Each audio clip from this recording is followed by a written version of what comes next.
Welcome to the Smart Insect Control Insights for Nurseries webinar hosted by Central Life Sciences. Today we are lucky to have Rodney Morrow, Regional Sales Manager on the Specialty Projects team, who will help explain why product rotation as part of a comprehensive integrated pest management program is critical in combating insect resistance.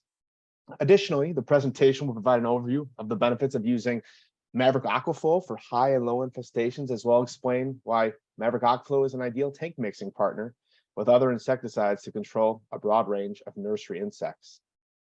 As a reminder, please use the Q&A function located at the bottom of your screen to submit questions, and we will answer those at the end of today's webinar. With that, I will turn it over to Rodney. Rodney, take it away.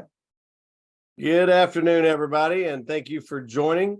Like he said, there is a chat feature there for you to put questions into that we can address towards the end of this. We'll leave about 10 or 15 minutes to answer some questions or to address some questions.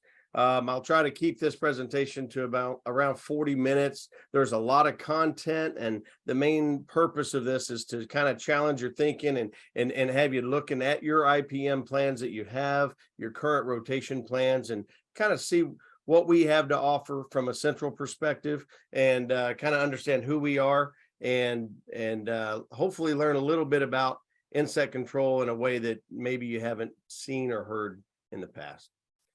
So with that, we're going to talk a little bit about IPM. You know, everybody's got their version of what an IPM program is. There's a lot of acronyms that people have used over time. We're going to talk a little bit about that. There's some out there that have referred to having the right product, the right rate, the right time. That was one form of IPM kind of slogan. There was another one in the past years. It was deny insects access, deny them food and water, and deny them the environment, conducive environment to flourish, things like that. So we're going to put a little bit of different spin on that. We're going to talk about insect growth regulators and where they may be able to be included in your current rotation program. If you don't have any in there, many of you are using some insect growth regulators, but I want to make sure you really understand how relevant they are in breaking the insect resistance process and or preventing that in the first place. We're going to talk a little bit about PBOs, what PBO is, piperonyl butoxide, something you often see on labels. And I want to explain just briefly what they are, why they work, how they work. We're going to talk about a couple of tank mixing partners that you can use, one being an adulticide, an insecticide using inside and or outside your nurseries, and then the other obviously being an IGR, an insect growth regulator. And we're going to talk just briefly on fire ant management, because they are moving around in your nursery stock, in your trucks, on other containers that ship between states. So we are going to try to bounce into just a little bit of that. So with that given, I'll move along.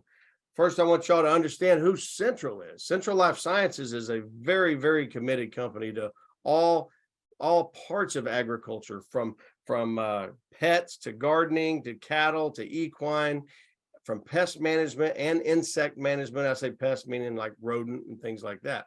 We are a division of Central Garden and Pet. And in 1997, Central Garden and Pet Company, they were purchasing animal health and professional pest products from Andos Agro.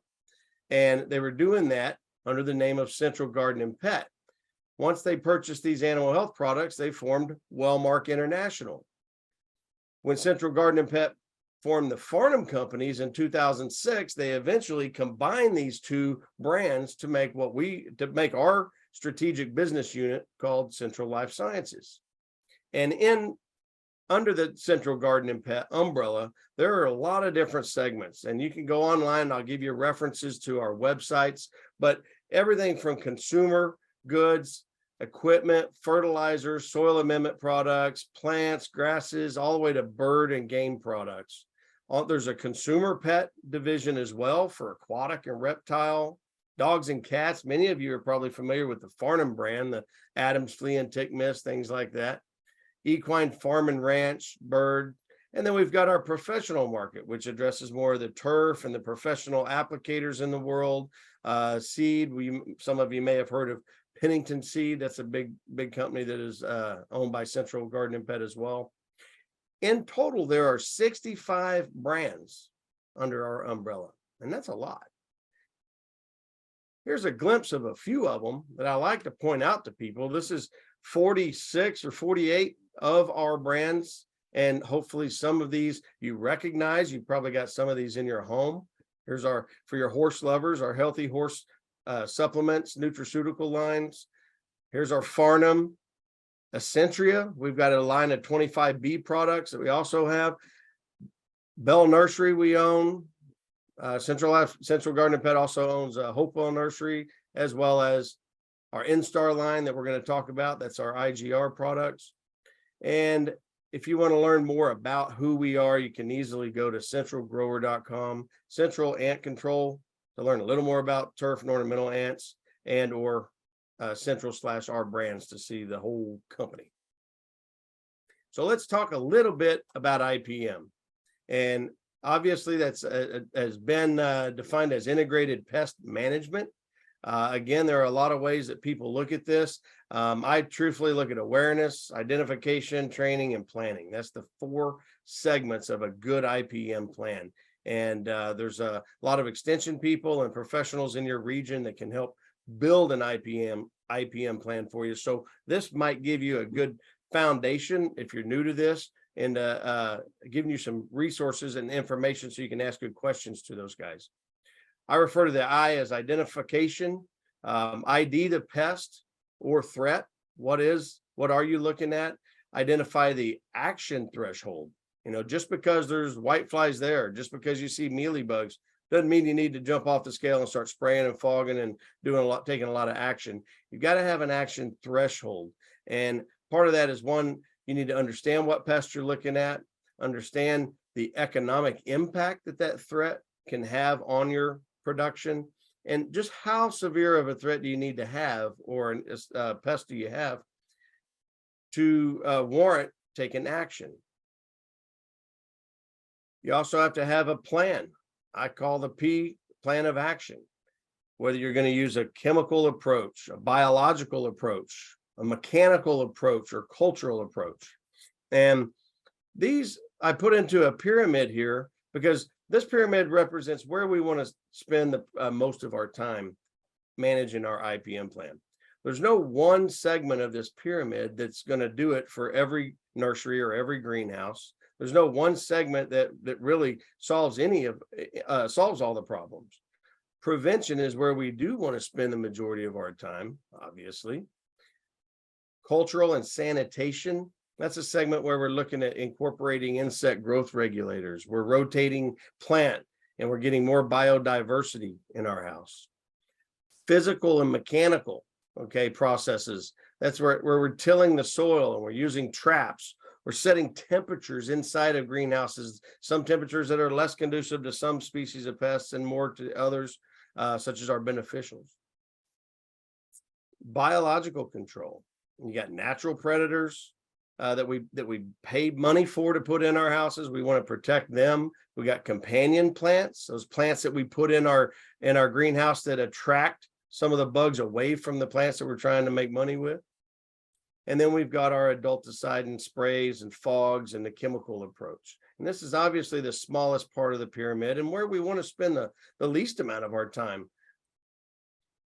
In this cultural and sanitation portion, this is where we actually are having an impact on limiting the replacement population. If we can limit and reduce that replacement population, we won't have to put so much work into these other steps. Obviously, as we move up this pyramid towards chemical, and that leads us more to elimination and removal of plants. It's much wiser to spend our time down here. And as Benjamin Franklin once said, an ounce of prevention is worth a pound of cure. Really is. The M in IPM, I put here rotation of actives, mode of actions. IGR, strategic inclusions, how we incorporate IGRs into our IPM plan.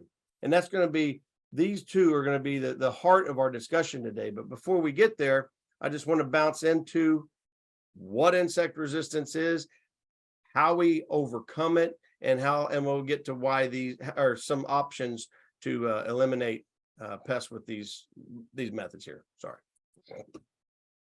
So insect resistance.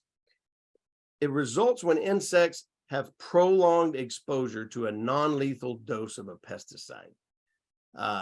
Basically, future generations inherit the survival traits. So as insects develop resistance, they pass those traits on to their future offspring. All generations carry traits that allow them to overcome some toxins in the environment, like phytotoxins. Many phytotoxins are just naturally secreted by certain plants as defense mechanisms. So in this sense here, if we have this one red insect that is resistant to this spray, and we spray, this one red insect is going to put off offspring, and these offspring are going to be resistant to that same spray. If we use that same spray again and these insects are resistant, guess what? You're going to end up with more. I know that's very basic, and any of you on this call certainly have heard resistance stories, but how this works is this is a result of an enzyme that basically is in the cell of all insects. It's called a multifunction oxidase enzyme. And this enzyme is basically like an armor is what I used to refer to it as. If you got this one little insect here that gets exposed to a permethrin or a permethrin or an organic or synthetic product that's been put in the environment, that insect actually has the ability of basically putting on an armor, like a knight in the war in the medieval times. He can put on an armor and then fly away and get away from that chemical and then drop that armor and be just fine. But what if we were able to prevent them from putting on that armor in the first place? That armor represents the mixed function oxidase enzyme. If they're not able to secrete this enzyme through their cells, then they don't have the ability to protect themselves. And I'll get into just a little bit more of that here in a minute. But in order to avoid resistance, we want to rotate chemicals with known resistance. When you use appropriate residual length insecticides, we don't always want an insecticide that's going to claim it's going to work for 3 months or 4 months. The longer that product is out there and in the environment, the less effective it will be over time as sunlight breaks it down and heat and moisture and the elements of the environment begin to break down that chemical. Initially, it might be very strong and it might do the trick. But as it tapers off to the end of its lifespan, those insects are exposed to a less lethal dose of that chemical. So we want to begin to rotate adulticides between chemical classes. And I'm going to give you a chart that'll help you kind of understand a little bit about that. And that will help to limit resistance by changing the mode of action. That is how these insecticides work. What action do they take on the insect?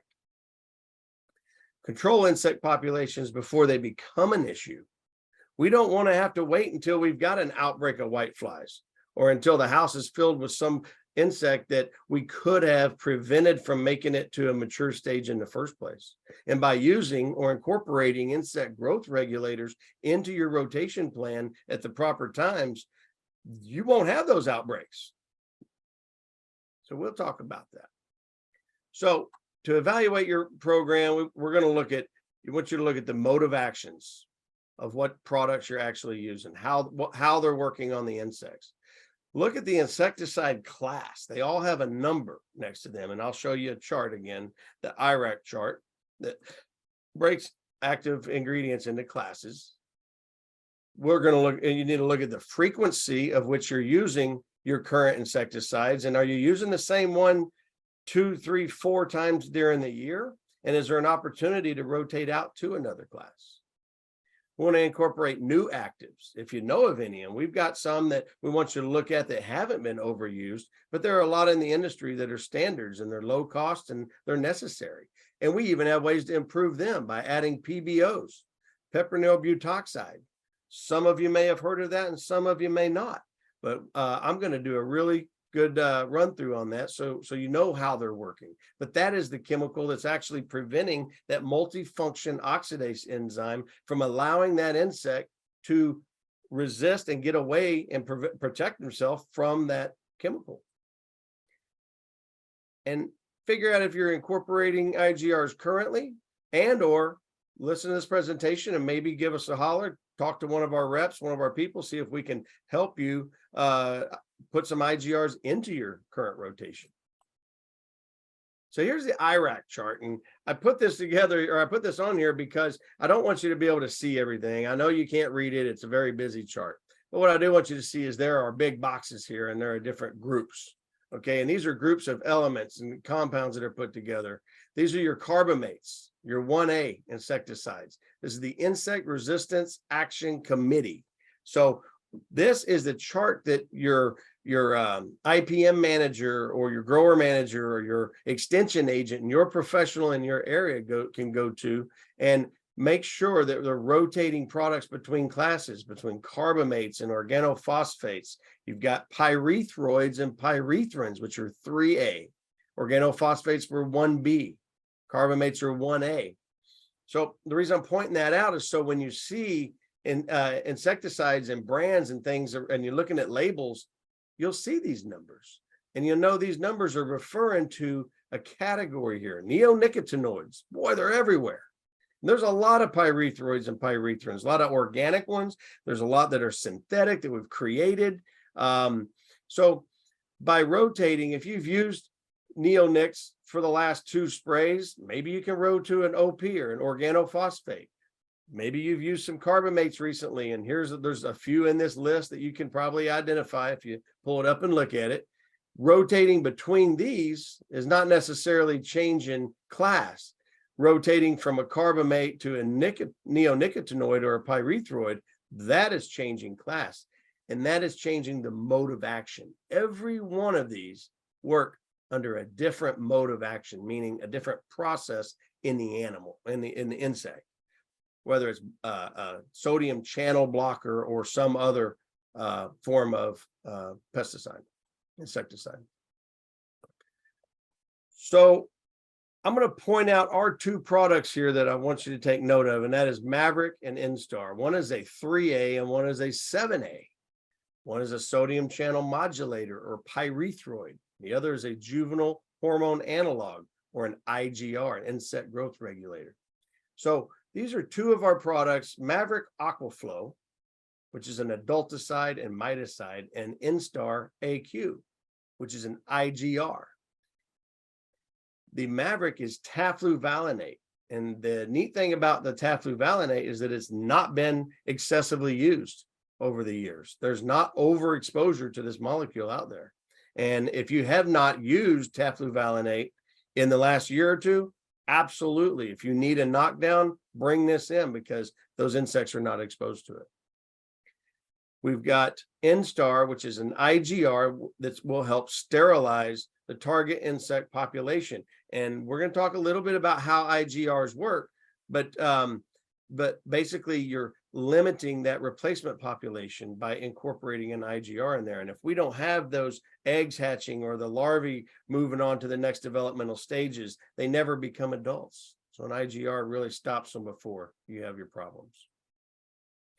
Mavrik is a 3A pyrethroid. It's a concentrated formula and it's water-based. That's a big deal. It's easy to mix. It's not weighted down with spreaders and stickers. So that means you're not going to have phytotoxicity concerns, and we can use it on poinsettias. You can even use it on open blooms. Okay. Phytotoxicity is a major selling feature of this product. The fact that we are non-phytotoxic and can be used on poinsettias, that will reflect how you may be able to incorporate it into your plants on your production facility. Of course, you always want to test it on a small batch of plants somewhere, but you can also know that it is bee friendly. The dried residues will not kill or repel honeybees. Works on contact with a residual control, and you've got a 12-hour re-entry interval, restricted entry interval, and that is because if that is in the air, you will smell it. It is in there. We don't want you to be exposed to any more than you need to. If you're using an IGR in your program, and you'll have minimal impacts and hopefully not have to spray as often. But this is a good product to go to if you have not used tafluvalinate in past years. It is for use, it's commercial uses on indoor plants and greenhouses and interior plantscapes, flowers, foliage, outdoor plants, and ornamentals. For applications outdoor, also, you've got nursery stock, you've got residential and non-residential areas where ornamentals are grown, shrubs, ornamentals, and vegetation areas. So you've got your indoor and your outdoor labels. Basically, 4 to 10 ounces makes a tank. Same for your woody and herbaceous plants. 4 to 10 ounces make a tank. Tank meaning 100 gallons.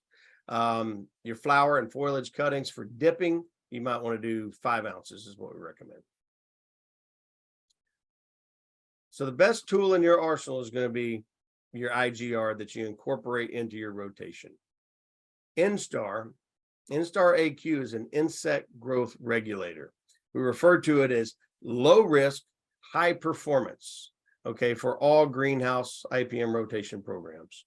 By eliminating and preventing resistance while protecting your beneficials, it is species specific, and your key investments, which are your plants. You might be interested to know that Central Life Sciences has pioneered the way into the IGR industry. And I'm going to show you a little slide about that. But basically, this company was one of the companies that brought the very first IGRs to market, which are methoprene and hydroprene and some of those. IGRs are most active on early stages of insects while they're undergoing metamorphosis. And because they basically are mimicking the natural growth hormone, insects remain in a immature stage. They basically do not complete their life cycle. And this here would represent an insect juvenile hormone. Ours just looks similar, but it tricks the insect into thinking that this hormone is always present. So they do not move to the next developmental phase. Now I'll talk a little about that. But Instar is a 7A juvenile hormone analog. It's a unique tank mixer. It is also water-based, prevents exposed insects from completing their life cycle. We do give a talk that is strictly focused on IGRs, and that is, we go in depth on that. And I'm just kind of bouncing on some of that, but I wanted y'all to at least hear some of these statements about Instar and Mavrik and PBOs, and to be able to ask your entomologist and or your manager how you can best incorporate some of these. So yeah, we do give a talk just on IGRs. Preventing exposed insects from completing their life cycle, soil dwelling insects such as fungus gnats, and a broad range of others. Low phytotoxicity. This Instar is used in some of the largest plant nurseries and most successful plant nurseries in the country.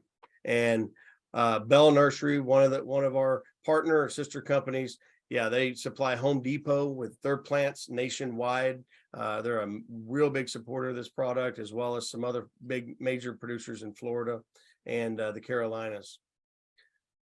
Broad spectrum, long-term control. It's an ideal tank mixer. We just went through some of this. It's water-based. The caution word, caution is the signal word on the label. Any of these insecticides and IGRs all have signal words. Some are warning, some are hazard, some are danger, and the other one is caution. Caution simply says use as directed on the label and keep out of the hands of kids. Reduced rate of entry or re-entry interval, restricted entry interval is 4 hours. That is less time for your house to be down. It's less production time or less down production time. And there's low to no odor. I personally cannot smell Instar when it's been applied. It's labeled for white flies, aphids, fungus gnats, mealybugs, scales, thrifts, leaf miners, sharpshooters, your major targets. And because of the specificity of this product, the IGRs are less harmful to natural enemies and parasitoids, natural predators, than other broad spectrum insecticides would be. So we're helping to protect your beneficials.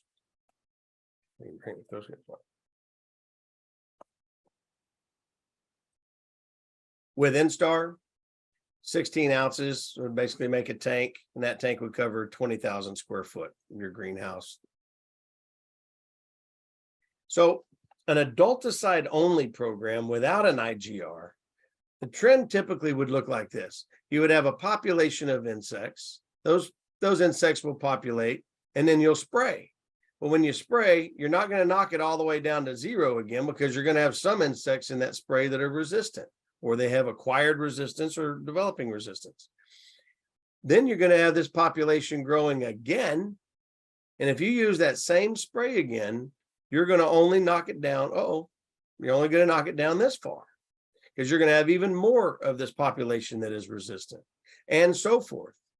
So this insect population is steadily rising and becoming more resistant to whatever that spray is. So that is a clear indication of the need for rotation. You need to use a different product, but not just a different product. You need to change class of products. So refer to the IRAC chart and look at the difference between the carbamates and the organophosphates and the other compounds in there, and figure out if you're rotating between classes, and look at the number at the end. Now, if you incorporate an IGR into your program, you're leveling out that trend.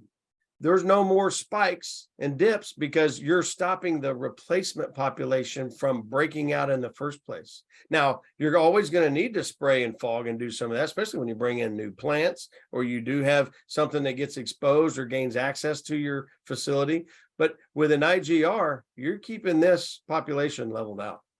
That means fewer spray applications, less plant damage, improved plant health, and overall reduces your total challenge. So in the long run, you're controlling the replacement population. I can't say that enough times, resulting in more dollars for you, me, and everybody. So a conventional insecticide will control adult whiteflies. Okay, we can knock adult whiteflies down with just about anything. However, Instar AQ, the insect growth regulator, will do it. Will do all stages of insects quickly, economically, efficiently, and it's a different mode of action that addresses resistance. So if you look at the whitefly here, you've got the eggs, the nymph, the pupa, and the larvae phases that they go through. The treated insect is incapable of advancing in the life cycle and development. So if these guys are exposed to an IGR, the crawler, this first instar, second instar, third instar, fourth instar, whatever phase they're exposed to the IGR in, they stay in that phase. Basically, if the IGR is present, they don't go to the next phase. So we have, here, let's look at this. These eggs here, if the eggs are exposed to an IGR, then they're liable to not hatch out in the first place. If they do, they won't be viable. IGRs are not typically strong enough to kill the adult, because they're not really a pesticide of that caliber, an adulticide. However, they will contribute to malformed ovaries and stop her from producing fertile offspring in the first place. Aphids, you got nymphs and adults. We control both phases. The treated insect is incapable of advancing in the life cycle of production.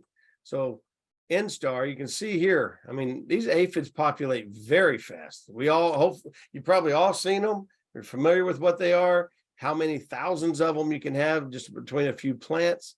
If they're exposed to our Instar, or juvenile hormone, then they will not develop to the next phase. They will stop wherever they are. And she will no longer put off any fertile offspring. So the ideal program is going to start with Instar being mixed with whatever adulticide you're currently using.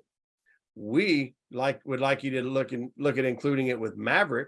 Mavrik is not only a very unique product, but it has not been overused over the past 5 or 6 years or 10 years to my knowledge, but it is a super, super effective knockdown product.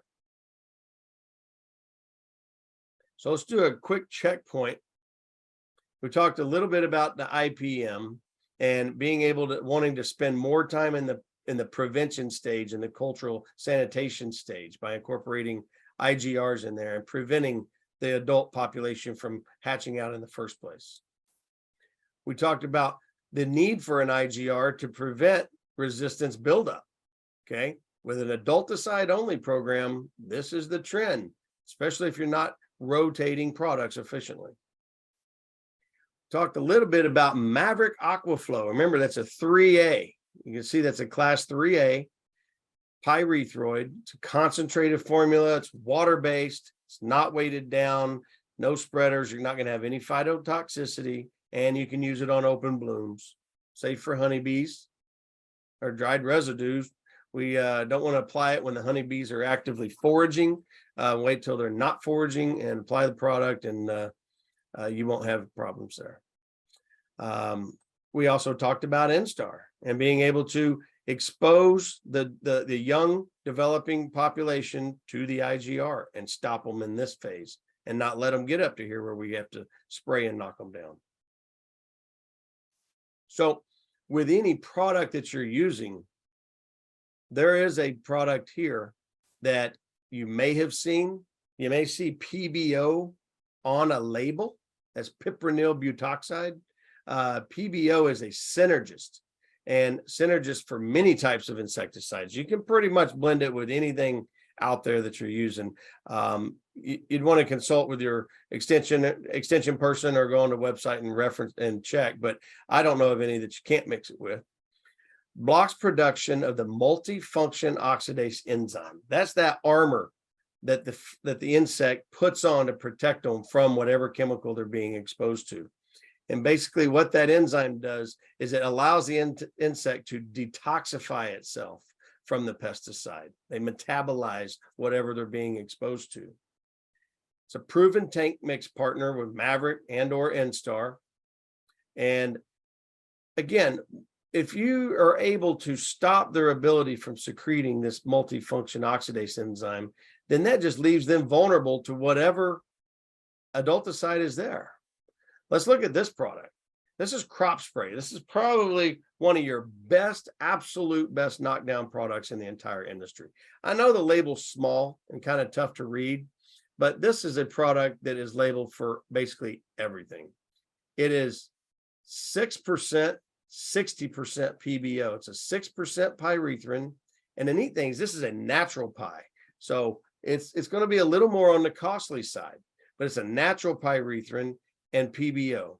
But this product we're able to use on fruit-bearing trees. We're able to use it on vegetables, herbs, hemp, flowers, fruits, and nuts. The hemp part is a really big deal for this label. Broad spectrum, high concentration, heavy. It's a quick knockdown. And if you've got insect resistance issues currently, this is your go-to. Because if we throw a 60% of PBO at them, that's going to leave them vulnerable to this 6% of pyrethrin, and they're going to drop. So if you are thinking of changing programs or adding a different rotation, you might consider a product like this here. There's not any more like this in the industry, really. This is one of your very best labels you can get for aphids, beetles, chinches, all the major insects that we're fighting with. You can put this out by backpack sprayer, electrostatic foggers. You've got cold foggers, ULV delivery systems, aerial and fixed wing helicopter sprays, and you can put it in as chemigation. So to have a product this versatile that you can put on hemp, put on vegetables, you can put out anywhere that you need to with this type of knockdown. If you haven't ever tried it, if we can make enough of this for you, we'd love you to try it. This product has been in such high demand.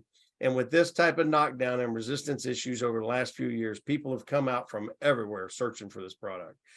We do put PBO, and we are the leader in the PBO industry. We put PBO in a lot of other lines, and we have 65 brands, like I showed you. There's a lot of those products that have PBO. So we have a high demand there. Plus, we even provide PBO for many of our competing companies in the industry because that is one of our specialties. So let's talk briefly about the red imported ant. These little guys can produce quite the sting. If you're from one of our southern states, you're probably very familiar with these guys. They came in on a boat through New Orleans or somewhere here in the South.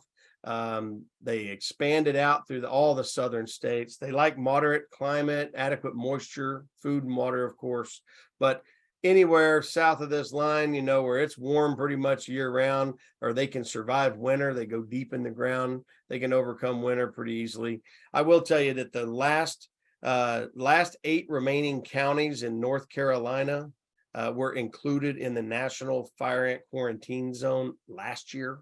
So every county in the state of North Carolina has reported fire ants. The Reefa particularly is the red imported fire ant. This fire ant came over here and was not native to our country. Once they identified it here in the 70s, the Army Corps of Engineers went out and did a fire ant eradication program and sprayed aerial sprays all over the southern states trying to eradicate this fire ant. Well, it didn't work. They were more successful at killing our native fire ants and giving these guys the run of the roost than anything. But these ants do spread. They spread through mating flights. They fly hundreds of feet up in the air and mate. They float to new areas on water. So just because you might have treated an area for fire ants and done a very good job of running them out, if you get a good flood, they make this ball and they can float for long ways in the ditches and recontaminate areas. They travel again back on shipments of crops, sod, nursery, a lot of hay and tractors carry fire ants back into places that we've already eliminated them. So they are a nonstop challenge. And when you're shipping container stock across state lines, you need to be mindful that our products are on the national quarantine approved list. So as long as your containers or trees have been treated with one of our fire ant baits, which would be Extinguish or Extinguish Plus, then they'll pass through the quarantine zone without getting held up. So Extinguish and Extinguish Plus are two of the very, very best and top choice products, best choice of products in the industry. We use Extinguish Professional very heavily in Florida, especially on the citrus markets. We apply it by helicopter. They use it a lot in the almonds out in California. Texas has a lot of citrus and other as well. Anywhere there's grapes, food producing crops, you can use the Extinguish Professional, because this is just the S-methoprene, which is an IGR. The S-methoprene is what that's going to do. Like we said, the IGRs go in and affect the developmental stages of the insect. They stop them from ever developing to mature insects in the first place. So just by having the ants carry this IGR down into the mound, that's stopping the eggs from hatching. That's shutting down those larvae and pupae that are in there and sterilizing the queen. So we're stopping the colony from the inside out. So there's no colony relocation. A lot of times people put down a fire ant bait, they found it, they got it at a store, and all it is a poison. Well, one, that's not going to do anything but kill the ants that come in contact with it. This is actually shutting down the whole colony from the ground up. This one particularly can be used anywhere. It's labeled for all crops. So anywhere there's fruit, anywhere there's not. Your plants, your nurseries, pastures, rangeland. There is also no withdrawal period for grazing or grazing restrictions for treated areas. One bag will treat 25 acres. And this is the absolute best cost product you will find on the market. You just have to use it right. You got to make sure that the ground is dry, and you got to make sure the ants are foraging, and you got to make sure the environment is right for the ants to take it up, and it will shut them down and not give them a chance to relocate. We've got our other product, Extinguish Plus. That's the same insect growth regulator, S-methoprene. But the trick here is the plus. We've added hydromethylenone. That's an adulticide. What this did is this gave us a little bit quicker knockdown. The ants get exposed to the hydromethylenone as they're carrying it back, and then the worker ants eventually just keel over, but not before they have time to get it back and feed it to the queen and expose it to the larvae and the eggs and shut down that mound with the IGR portion. Kind of like a Trojan horse. So these guys are going to die from getting exposed to it, carrying it back. The rest of the colony gets sterilized. This is also approved for rangeland and pasture. And you can put this basically anywhere that there's not fruiting vegetables. Use this around your homes, parks. I'll show you a list of places you can use it. And when we're talking about the extinguished professional, and we're talking about using it on fruits and berries and nuts and anything like that, I like to refer to this chart, and this is an LD50 chart. And basically, it's just referring to the acute oral toxicities of a few different compounds out there. And to put it in perspective, you know, we've got caffeine. Everybody's familiar with caffeine, pyrethrins, salicylic acid, compound in aspirin, sodium chloride. That's just basic salt water. So basically what we're saying with an LD50 chart is that the oral LD50 is in milligrams per kilogram. And that means that if you were to give a population, let's say if you were to give 100 people a compound, 50 of them would die. What dosage would it take for 50 of them to die? So let's just use sodium chloride. If 100 people were to consume 3,000 milligrams per kilogram of sodium chloride, 50 of them would die. Rumensin, sucrose, even just one of our sugars out there, there's a toxicity level on that, an oral LD50 of 29,700. If 100 people took this dosage in milligrams per kilogram of sucrose, 50 of them would die. Methoprene, which is our IGR that is in the extinguish. This is off the charts, 34,600 milligrams per kilogram. I don't even know if it's possible to consume that amount, but that's not in my wheelhouse. It's above my pay grade.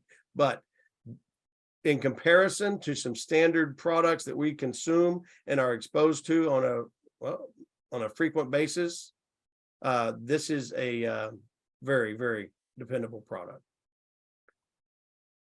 As far as the Extinguish Plus, some of my favorite areas I like to point out for applying it is around school grounds. This is the one with the hydromethalenone.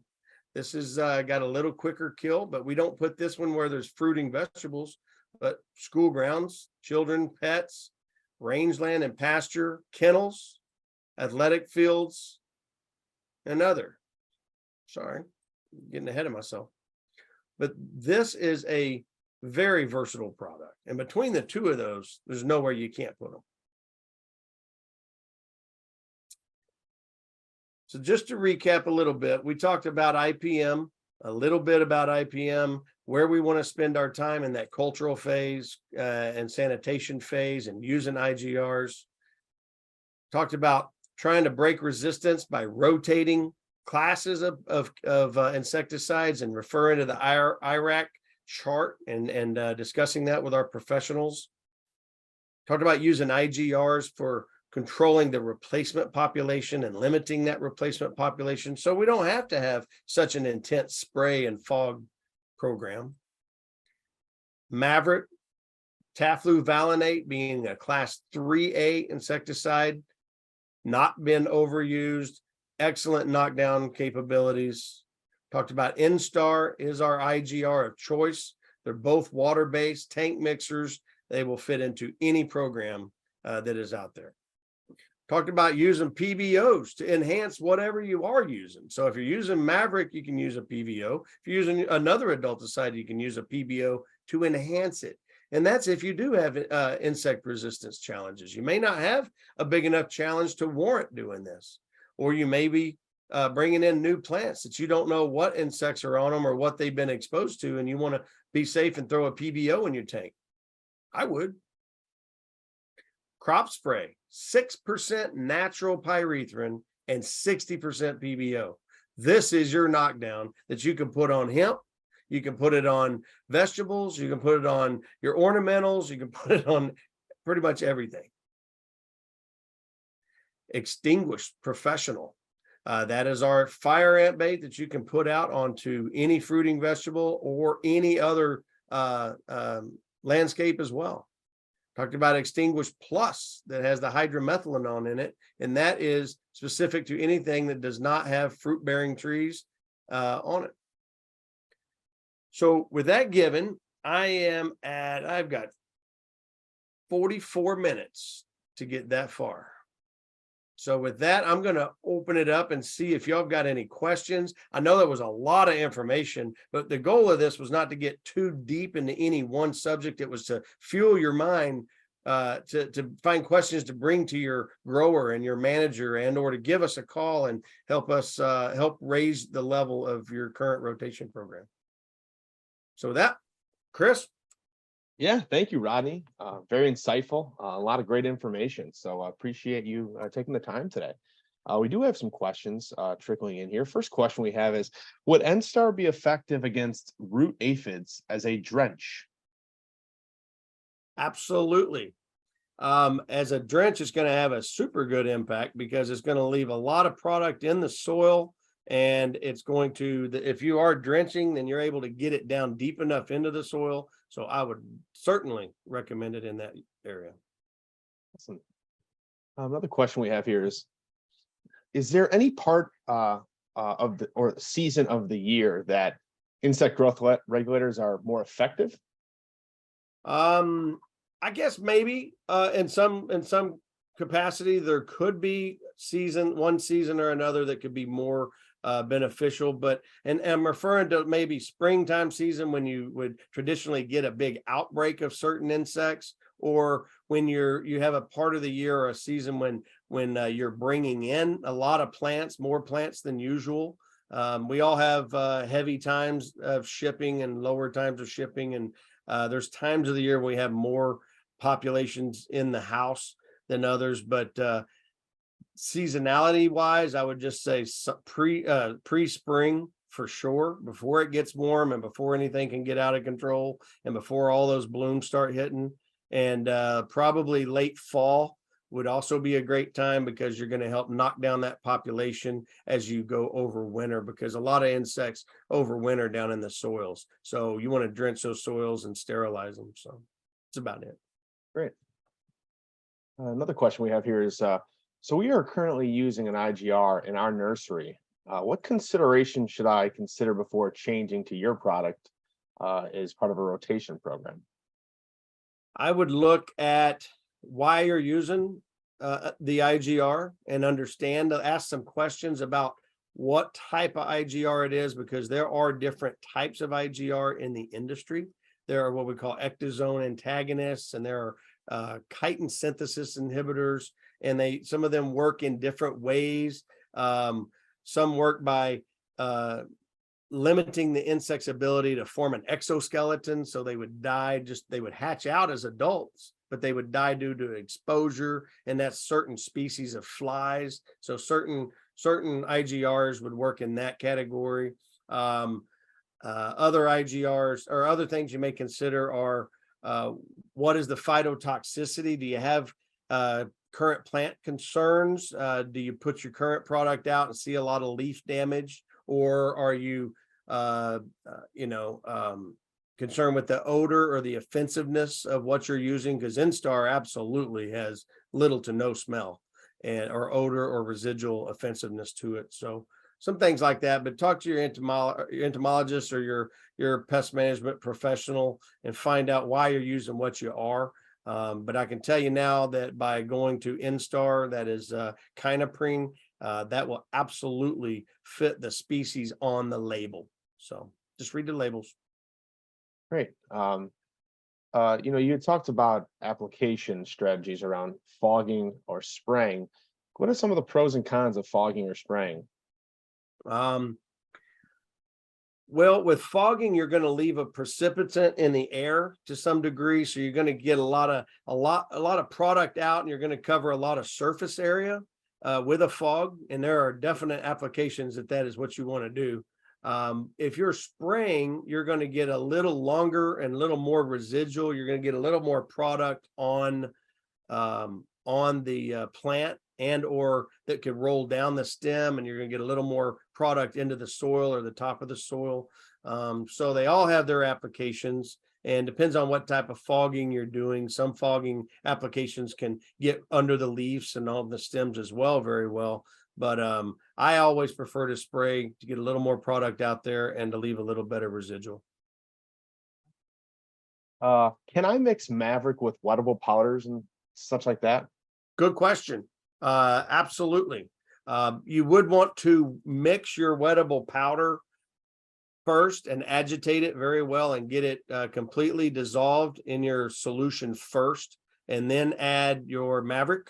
And yeah, wettable powders are excellent to mix it with. And when you do mix Mavrik with wettable powder and you're using that outside anywhere there's concretes and structure, the wettable powders tend to stick to porous structures a lot better. So that's going to help encapsulate and hold some of that Mavrik and keep it in place. So yeah, absolutely you can. How do I know when it is best to rotate products? And do you have a recommendation of timeframes and when to examine rotation? That's really one for your individual establishment to figure out. You need to look at whether it's a rotation between bringing in new crops, or a rotation between when your house is emptied and it's time. And once you've got your house emptied out and cleaned out, maybe it's time to rotate to a new product and knock down anything that could be in there. Rotations can be, really location specific. If your IPM manager is concerned about inclusion of a certain species that of aphid or something that comes in at the same time of the year, maybe that time of the year just prior, you always rotate to a different active or a different chemical class. But that's something for your guy to figure out on location, or we would gladly visit with you and look at what program you're doing and help discuss it with your manager and with you and with whoever makes those decisions, because there's no set in stone time frame. No. Yeah, thank you, Rodney. And again, for that participant who asked that question, obviously contact information is on the screen for Rodney, cell phone and email. So please reach out so he can obviously discuss further an appropriate plan for you. We got a few more questions here. One comment here is, I've had problems with aphids and whiteflies before. What is your product recommendation to help eliminate both of these? If you need a knockdown, definitely throw Mavrik in the mix. Mavrik or crop spray, if you can get your hands on some crop spray. Again, like I said, crop spray is in way high demand, and it's been a challenge to keep up production with that product because of the amount of PBO in there. But if you've had a constant recurring challenge with them, with aphids and whiteflies, then you may have some resistance that's built up in there, and you may really, really need a PBO. So get Mavrik and put some PBO with it and knock them down, get the adults knocked down. But begin to, if you're doing any drenching or you can do any soil sprays, definitely include Instar into that soil spray and drench and soak the soil, because that's where you're going to stop that replacement population. So they're hatching out and doing their things down in the soil, and then they crawl back up the plant. So you got to address the replacement population in one way, and you got to replace the resistance possibility with the PBO, and then you got to select an active that you haven't been using. There's a different class and a different mode of action. And we'd love to help you out. If we have to sample some out and try it, and there's reasons to give us a call and let us help you. It looks like we have one final question here. Where's the best place I can purchase Instar and Mavrik? I would go onto our website, because nationwide there's so much diversity in our distributors that it's hard for me to really name out any. I don't want to name out any one and not others, but there are some locations that I can tell you in the South and the Southeast. There are distributors like BWI companies. They sell to independent retailers around. You'd want to find who their retailers are. Southern Agriculture, Southern Ag Insecticides, they sell in the Carolinas and in Florida, and they sell Instar and Mavrik, and there are a few others. But go onto our website or give me a call. Identify our rep in your area and let them help walk you to a distributor if you need. But you're not going to go and find these at Ace Hardware and Home Depot. So. Great. It looks like that's all the questions we had. Rodney, thank you so much for your time today. A very insightful webinar with a lot of great information, how to protect from insects on your nurseries. Thank you so much to all the attendees who joined us today. And be on the lookout for future webinars hosted by Central Life Sciences. All right. Thanks, everybody. Have a great day. Thank you.